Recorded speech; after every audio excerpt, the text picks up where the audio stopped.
My homophobic father demands a male nurse and gets a flamboyant male nurse for his surgery instead.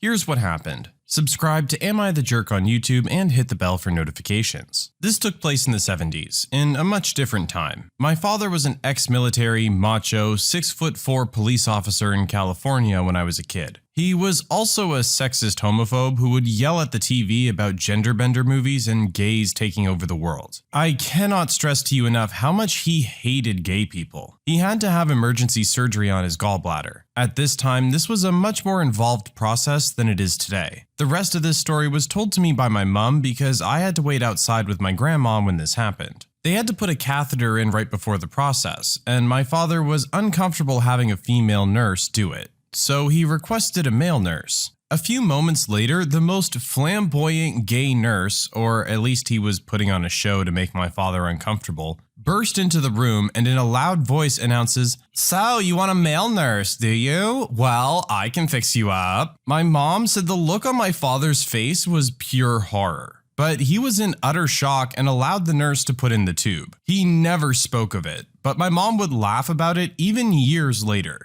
On a side note, my oldest daughter came out as gay, but as you can imagine, didn't want to tell her grandpa for years. It finally came to the point where she was comfortable and he rejected her, and I basically told him he was out of my life. He came by in tears and apologized to her for all the negative things he'd said over the years. He completely changed who he was after, and is now a part of my life again. He continues to make an effort to be a better person even to this day. It is sad that it took losing his family to change him, but change he did, and for the better. Sometimes jerks can learn.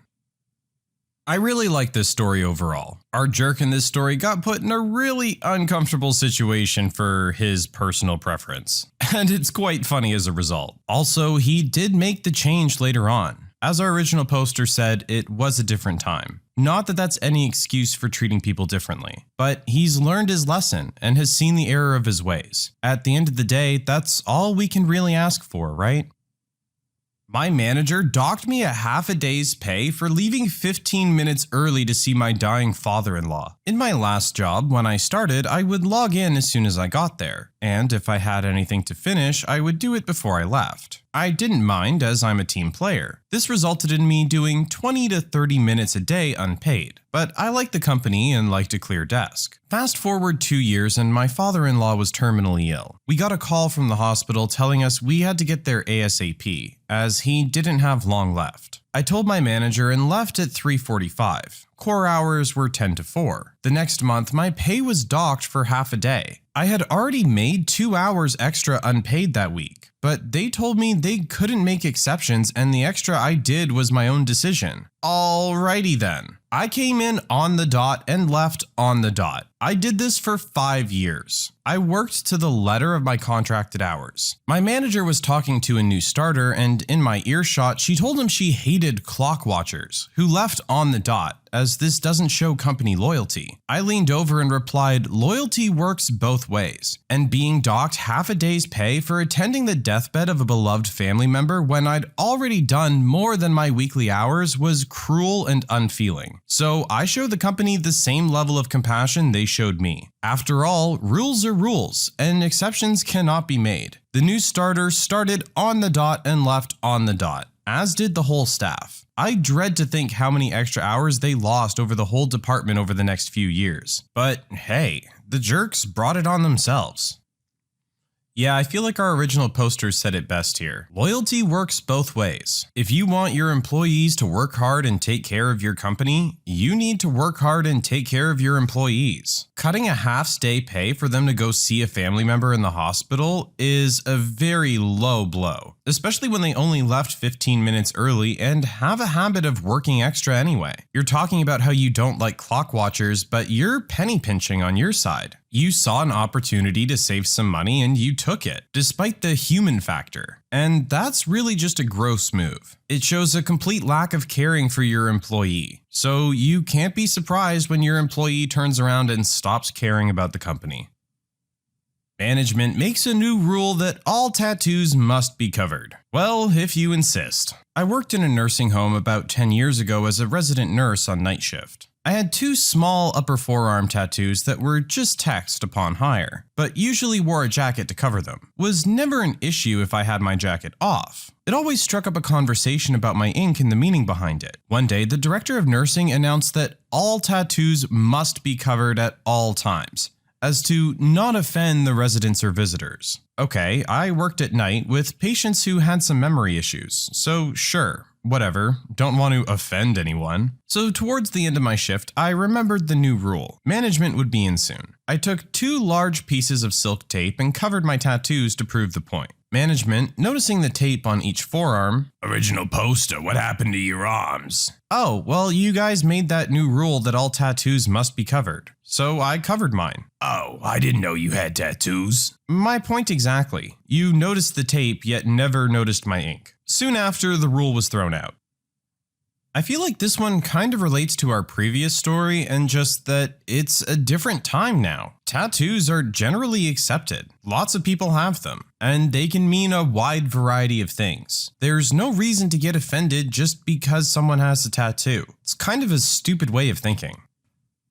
My company tried to hold me accountable for a 5-cent overage on an expense. This one happened a few years ago when I worked in corporate for a large sub-chain that has currently seen better days. They had purchased a taco concept, and part of my job consisted of going around the country to help open up these new restaurants. Now, this sub-chain is not known for corporate luxuries, so I didn't bat an eye at the daily food expense allowance when traveling, which was $42 per day broken out by meal. Breakfast $8, lunch $14, dinner $20. So you couldn't even skimp on breakfast and lunch to get yourself an alright meal. But okay, I usually stayed in hotels that had a complimentary breakfast buffet, and I often skipped lunch and worked straight through the day. So my expenses were regularly less than $20 per day. Now comes the problem. When during one of these trips my dinner came out to be $20.05. Before a cash tip, mind you, that I paid out of my own pocket and didn't expense. I didn't think much of it because, hey, it's a nickel, and I didn't go over my daily spending allotment. Cut to the end of the month after submitting my expense report, I get a call from accounting that went like this. "I'm looking at your July expenses. How did you want to handle this?" I did handle it. I submitted. "No, you went over on one of your dinners. Would you like to send payment in or have it taken from your payroll?" I'm sorry, what total are we talking about? "You spent $20.05 on dinner XYZ, which is a 5-cent overage." Okay, so I owe 5 cents? "Yes." You can take that out of my payroll, but please do it over the next 5 pay periods. I'd like to split up the payments for budgeting purposes. "Are you serious?" Are you? Following her true nature, she took a penny out of the next 5 checks, and I made a point of spending as close to $42 a day as humanly possible for every other trip I ever took with that company.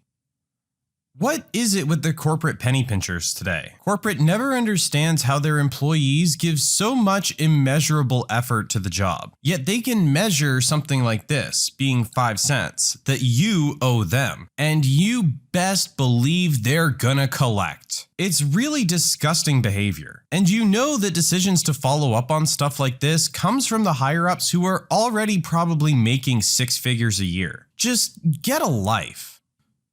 My sister told our parents the real reason she doesn't want to have kids, and now they're coming after me for it. I always knew I didn't want to have kids. I don't have any specific reason for not wanting children, I just lack the desire, and I strongly believe that the question should be, why do you want kids, instead of why don't you want kids? My older sister, Sadie, was very vocal about wanting to have children in her early 20s, but now that she's in her late 20s, she's changed her mind. Our parents never liked that I don't want kids, but they didn't care much about it either, since they knew Sadie will give them grandchildren. But now that Sadie changed her mind, they're panicking. They invited us both over to dinner, then confronted us on why we don't want to have children, and demanded a reason. I told them I just simply lacked the desire, and I expected Sadie to do the same. But instead, she threw me under the bus. She decided to perpetuate the child-free stereotype and said that she's too lazy and selfish to have children. She doesn't want to start her mornings with making breakfast, getting the kids ready, and taking them to school. She's just too lazy for that and doesn't want to give up her nice vacations and hobbies. Thanks to her, now our parents are bugging me too, and believe I'm a selfish, lazy person. I told Sadie she was wrong for telling our parents that's her reason, and she should have thought about me before opening her mouth. Sadie said she has every right to tell our parents whatever she wants, and it's not her fault that they are the way they are, and that I can't stand up for myself. Am I the jerk here?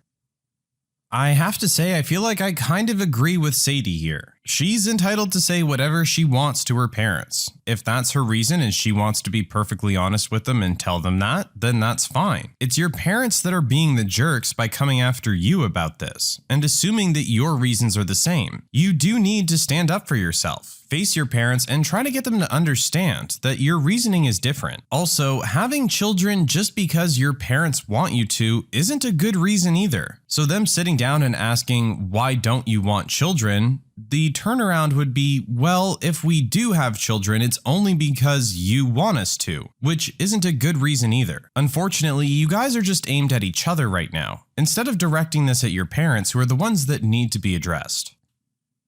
My financially irresponsible aunt is insisting that I share the inheritance I got from my mother with her. I, 25-year-old female, recently lost my mother to cancer. Me and my brother, 35-year-old male, are her only children. For the past 7 years, I've been staying in an apartment my mother bought. She always told me that when she died, she wanted me to have it because she worked so hard to ensure I always had somewhere to live. So when she died, she left me the apartment in the will. My brother has no issue with this. He makes more than enough of his own money, and actually owns an apartment in the same building. However, my aunts, A and B, have an issue with this. A has had money issues for as long as I've known her, and my mother was always helping her out with money when she was alive. B is financially stable, but in no position to help A. They both think that since I make enough money to be able to rent a place, I should let A stay in the apartment and rent my own, because that's what my mother would have wanted. I said no, stating that my mother wanted me to have a place of my own. I'm currently saving all the money I would have used on rent and intend to buy my own house when I have enough saved. When I said no, they then suggested that I should share some of the money my mother left me with them. She had 2 life insurance policies, both of which went only to my brother and I. She also left us the house and her car. Basically, everything was split between my brother and I, and no one else got anything. My aunt feels that this was wrong, and that they, especially A, deserve some of the money. My brother blocked them on all platforms when they asked this of him, and suggests I do the same. But I feel guilty about cutting off my family. But I also feel strongly that if my mother wanted them to get money, she would have left them something.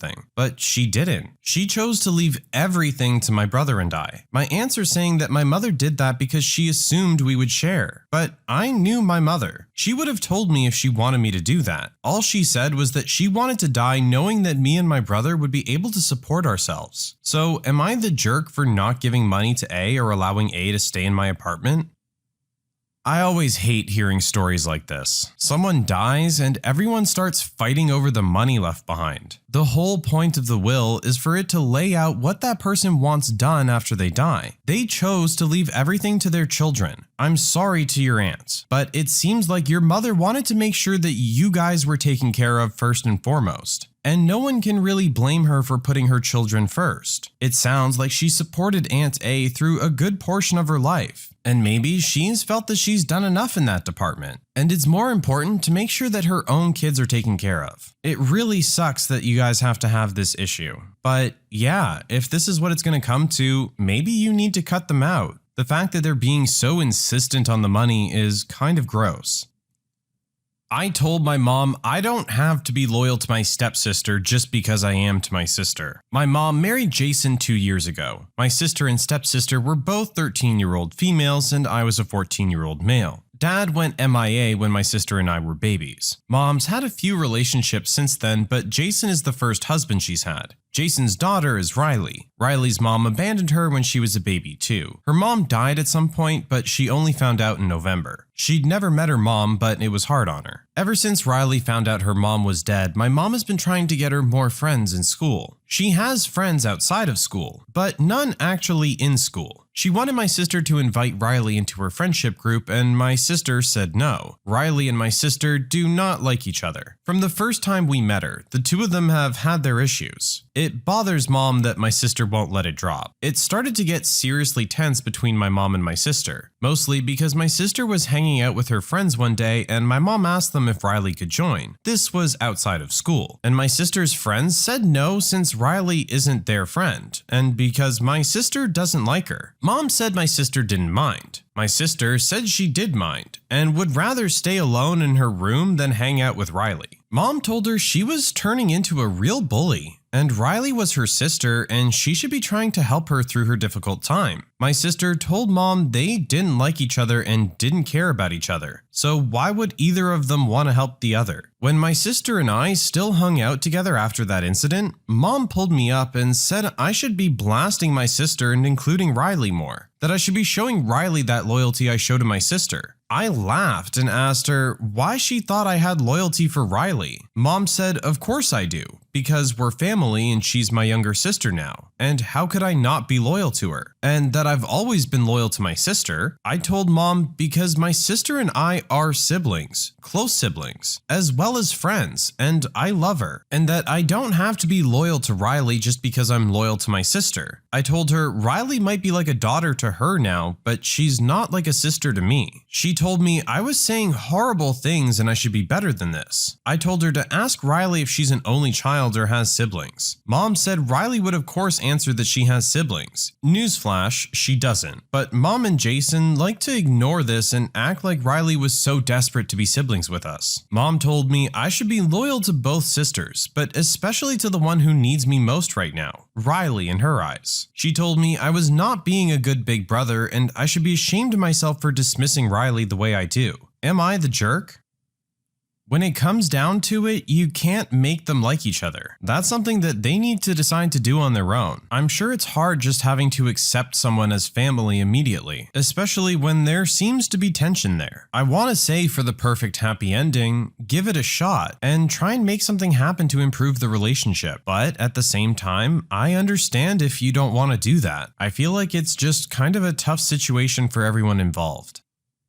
I called out my husband's brother for being the lying jerk that he is. My husband's older brother Tom is married to Valerie. Valerie has an 8-year-old daughter who Tom adopted last year. Valerie and Tom are expecting another baby together. Their daughter had suggestions for names for her baby brother or sister, namely names that were nature themed: wren, dove, lark, river, hawthorn, forest, cove, ocean. My name was actually among ones she suggested. My own brother has a bird name along with me. Tom proceeded to tell their daughter that those weren't real names, and that I had always disliked and hated my name, and that they didn't want their little baby to be the same. He said this in front of me and my husband. My husband thought he was crazy and told him I never said that. Tom glared at my husband. Then his daughter asked me if I hated my name and I said I didn't. Valerie said it didn't really matter what I thought, but they didn't want their kid to have a weird name, and she told their daughter they wanted the baby to have a lovely name like she has. Their daughter said she liked my name better and didn't think her name was nice. My husband and Tom's parents were like, let's not insult other people's names when Tom and Valerie started to protest, and reminded them that they were in the presence of someone with one of the so-called ridiculous names. Fast forward on a couple of hours and Tom came over and told me I needed to tell his daughter that names like mine don't work on people, and that I want her to stop wanting a sibling called that and start embracing her name and the name they will give her future sibling. He told me just because I wanted to live like a freak with a weird name didn't mean he wanted that for his kids. I told him he was a lying jerk for putting words in my mouth and expecting me to do the same. I told him nobody said he needed to like my name, but to insult it, to insult me, and then ask me to lie for him was unbelievable. I told him I didn't need to lie for him, and wouldn't, and to get out of my face. My husband and I left almost immediately after, apologizing for abruptly leaving to my in-laws and our niece. Tom called my husband after and said his daughter could have heard, and I was a jerk for saying what I did to him when she was in the house. My husband disagrees, but I do wonder if I went too far. Am I the jerk?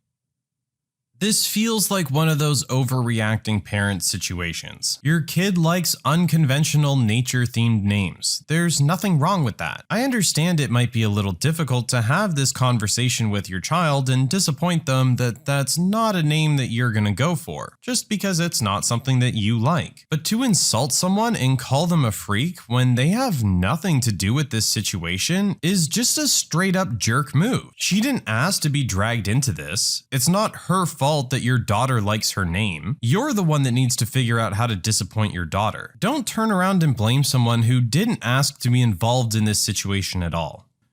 When you subscribe, make sure to hit the bell to turn on notifications. Put the playlist on in the background to finish listening to all the stories, linked at the top of the description. And if you like Am I the Jerk, give Am I the Genius a shot, linked in the description as well. Either way, thanks a lot for watching, and we'll see you guys next time.